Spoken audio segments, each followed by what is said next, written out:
जी अस्सलाम वालेकुम स्टूडेंट, कैसे हैं? आई होप कि आप सब खैरियत से ही होंगे। तो आज हम करने वाले हैं सेकंड चैप्टर स्टार्ट। जो सेकंड चैप्टर का आपका टाइटल है वो है ज़कात, उशर एंड इनहेरिटेंस। तो हमें पहले इस चीज़ का पता होना चाहिए, मतलब इसमें 3 टॉपिक आपको नज़र आ रहे हैं। फर्स्ट जो आपको नज़र आ रहा है वो है ज़कात, सेकंड उशर एंड थर्ड वन है इनहेरिटेंस। वन बाय वन हम तीनों को डिस्कस करते हैं, फिर इसकी कुछ एक ही एक्सरसाइज है पूरे चैप्टर में जो कि 2.1 है। तो इसके रिलेटेड पहले ज़कात के रिलेटेड कुछ क्वेश्चन उसमें करेंगे, फिर उशर के रिलेटेड भी करेंगे, और नंबर 3 पे जो इनहेरिटेंस है इसके मतलब भी कुछ हम एप्लीकेशन करेंगे। तो पहले हम ये बात कर लेते हैं कि ज़कात क्या होता है और उसका कुछ निसाब भी देख लेते हैं कि ज़कात किस तरह और कितनी पे होती है। सेकंड पे हम फिर उशर के बारे में भी जानेंगे वो क्या होता है, और इनहेरिटेंस के मतलब भी हम कुछ डिस्कस करेंगे। तो पहले ज़कात को डिस्कस कर लेते हैं कि ज़कात क्या चीज़ है। ज़कात, जैसा कि आप सब लोग जानते हैं कि मुस्लिम का ये अकीदा है कि वो अपनी मालियत के ऊपर ज़कात देता है, और वो कितनी देता है। जैसा कि आपके पास अगर गोल्ड हो, 3 चीज़ों पे, गोल्ड और उसके बाद सिल्वर और तीसरे नंबर पे कैश, थर्ड नंबर पे कैश आता है। तो गोल्ड कितना हो और कितने मोर देन हो तो फिर उस पर कितनी ज़कात होती है, और या फिर सिल्वर कितना हो और उसके बाद कैश कितना हो। तो आप पहले गोल्ड की तरफ गोल्ड का जान लेते हैं कि गोल्ड कितना हो तो कितनी ज़कात होती है। याद रखिए, अगर आपके पास गोल्ड हो 7.5 तोला, 7.5 तोला अगर आपके पास हो, या फिर मोर देन 7.5 तोला, तो फिर आप ज़कात देते हैं। इसके ऊपर रेट एक ही अप्लाई होता है, कैश के ऊपर भी और सिल्वर के ऊपर भी, देन गोल्ड के ऊपर भी एक ही रेट अप्लाई होता है। वो कौन सा रेट, कौन सा इसका रेट? 2.5%। ठीक है जी, ये रेट है इसका। ये आपने, फिर से मैं रिपीट कर देता हूँ कि अगर आपके पास 7.5 तोला या फिर मोर देन 7.5 तोला हो तो देन आप उसकी ज़कात पे करेंगे। आप याद रखिए, इस्लामी कैलेंडर में जो रजब का माह है उसमें आप हम मुस्लिम अब पे करते हैं ज़कात। रजब के माह में आपने ज़कात पे करनी होती है, और 7.5 तोला या फिर मोर देन 7.5 तोला, उसके ऊपर आपने ज़कात कितना देना होता है? 2.5%। तो परसेंट के मतलब भी हमने कुछ जाना था, लेकिन अभी हम क्वेश्चन की तरफ आते हैं तो फिर मज़ीद डिस्कस कर लेंगे। तो उसके बाद आ जाता है सिल्वर। सिल्वर अगर कितना हो आपके पास, मतलब गोल्ड मीन सोना और सिल्वर मीन चांदी आपके पास कितनी हो तो आपने ज़कात देना होती है। तो आपके पास 52.5 तोला अगर चांदी हो, 52.5 तोला अगर आपके पास सिल्वर इतनी हो 52.5 तोला या फिर मोर देन 52.5 तोला हो, तो फिर आपने ज़कात देनी होती है। इसका भी रेट वही है, 2.5%। ये तो था ज़कात। और कैश के ऊपर भी आपने याद रखिए, गोल्ड के ऊपर आपने जब ज़कात देनी होती है तो आपने पहले कैलकुलेट करना होता है कि 7.5 तोला, सपोज़ आपने 7.5 तोला की ज़कात देनी है तो फिर वो कितनी बनेगी। आपने पहले ये जानना है कि 1 तोला की कितनी कॉस्ट चल रही है, मतलब कितनी कीमत है। तो फिर आपने उसको मल्टीप्लाई करके 7.5 तोला की मालियत या कैश निकालना होता है, तो उसके ऊपर आपने 2.5% देनी होती है। ये जो आपने ज़कात देना होती है। तो अगर उशर के मतलब अगर हम जाने तो उशर का क्या है, 7.5 तोला तो हमने ज़कात पढ़ी। फिर उसके बाद क्या नाम है, अभी सिल्वर पड़ा। सिल्वर आपके पास 52.5 तोला, और उसके बाद इसकी निसाब देखें तो 2.5, अभी हमने ये जो लिखा 2.5। तो उशर के मतलब अब पहले हम जान लेते हैं। तो ज़कात के मतलब हमने सीखा, उसके बाद हम उशर की तरफ आते हैं। उशर के मतलब पहले आपको कुछ थोड़ा सा बता दूं। उशर याद रखिए, सिर्फ एग्रीकल्चर के ऊपर उशर होता है। ये भी एक ज़कात की टर्म है लेकिन इसका नाम रखा गया है उशर। उशर क्या चीज़ होती है? एग्रीकल्चर, जो कि आप ये फसलें वगैरह एग्रीकल्चर करते हैं, जो फार्मर पे करते हैं अपनी फसल के ऊपर कल्टीवेट करके, तो उसको बोलते हैं उशर। उशर दो तरह का होता है। पहले हम लिख लेते हैं उशर।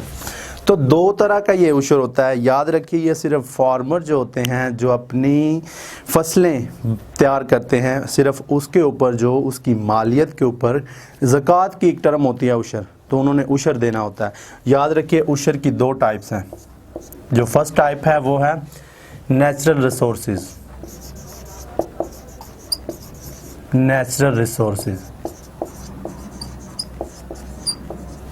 सेकंड पे है आर्टिफिशियल रिसोर्सेज।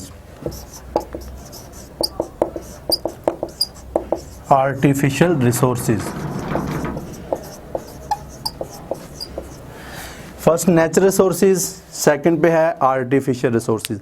नेचुरल रिसोर्सेज के बारे में हम जानते हैं कि वो क्या होता है। नेचुरल रिसोर्सेज, जैसा कि आप जानते हैं, कुदरती ज़राए होते हैं। कुदरती ज़राए मतलब आपने अगर एक फ़सल तैयार करनी है, जो कि फार्मर फसल तैयार करते हैं नेचुरल रिसोर्सेज के ज़रिए, मतलब जो बारिश के पानी से, अगर बारिश के पानी से फसल कल्टीवेट हो रही है तो फिर उसको बोलते हैं नेचुरल रिसोर्सेज।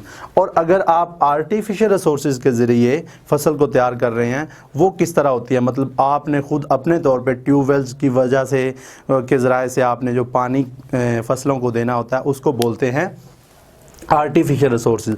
और इसका जो रेट होता है वो डिफरेंट होता है। नेचुरल रिसोर्सेज का और रेट है। पहले हम नेचुरल रिसोर्सेज का रेट देख लेते हैं। नेचुरल रिसोर्सेज रेट, NR लिख रहा हूँ, नेचुरल रिसोर्स, ये होता है 10%। ठीक है जी। उसके बाद आ जाता है आर्टिफिशियल रिसोर्सेज, सेकंड पे है आर्टिफिशियल रिसोर्सेज, AR लिख रहा हूँ, 5%। अब इसमें भी एक लॉजिक है कि 10% क्यों उशर होता है नेचुरल रिसोर्सेज पे और आर्टिफिशियल पे 5% क्यों होता है। तो देखें, अगर आप नेचुरल सोर्स के ज़रिए एक फसल को तैयार करते हैं तो आपका कोई पानी के ऊपर कोई ख़र्चा नहीं होता, तो इसलिए फिर इस्लाम क्या कहता है कि 10% आपने उशर देना होता है। और दूसरे नंबर पे जो आर्टिफिशियल रिसोर्सेज है, अगर उसके ज़रिए आप कल्टीवेशन करें तो आपको जो ट्यूबवेल के ज़रिए पानी मिलता है, उसके ऊपर आपका काफ़ी ज़्यादा एक्सपेंसेस होते हैं। इसलिए इस्लाम ने ज़रा छूट दी है कि आप 5% इसका पे कर सकते हैं। तो ये तो हमने दो चीज़ें देखी कि एक हमने देखा ज़कात, सेकंड पे हमने देखा उशर। अब थर्ड पे हम देख लेते हैं कि इनहेरिटेंस क्या होता है। इनहेरिटेंस बहुत ही सिंपल है, जो कि एक बंदा जब वफ़ात पा जाता है, जो बाकी उसकी मालियत रह जाती है, जो उसको वो अपनी प्रॉपर्टी छोड़ जाता है, उसको बोलते हैं इनहेरिटेंस। और आगे उसकी कुछ डिवीजन होती हैं, जैसा कि बेटे को कितना आ रहा है, बेटी को और विडो को, मतलब उसकी बेवा को। तो ये तीनों चीज़ें इसमें हम देखते हैं कितनी परसेंट और किस रेशो के हिसाब से उनको मिलता है। तो ये उशर के बारे में तो आपने जान लिया। अब हम मूव करते हैं इनहेरिटेंस के अंदर, और इसके अंदर कुछ डिस्कस करते हैं। इनहेरिटेंस,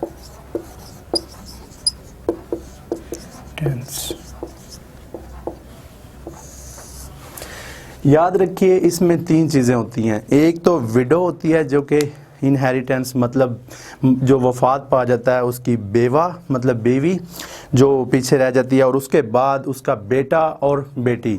तो आपने ये देखना है कि इन तीनों को किस तरह डिवीजन की सूरत में आपको उस प्रॉपर्टी की डिवीजन मिलती है। तो बहुत ही सिंपल है, आपने पहले सन्स का देख लेते हैं, पहले हम विडोज़ का देख लेते हैं, क्योंकि इसमें एक लॉजिक है, वो भी आपको क्लियर करता हूँ। विडो को कितना मिलता है? याद रखिए, अगर जो वफ़ात पा गया है, मतलब कोई पर्सन अगर वफ़ात पा जाए, अगर वो उसकी सिर्फ एक ही बीवी हो, बेटा या बेटी ना हो, तो फिर उसको मिलता है पूरी प्रॉपर्टी में से चौथा हिस्सा, मतलब 1/4 मिलेगा। और अगर उसका एक बेटा हो या फिर कि ज़्यादा बेटे हों, 1 या मोर देन 1, अगर बेटा हो या बेटी हो, तो फिर उसको मिलेगा 1/8।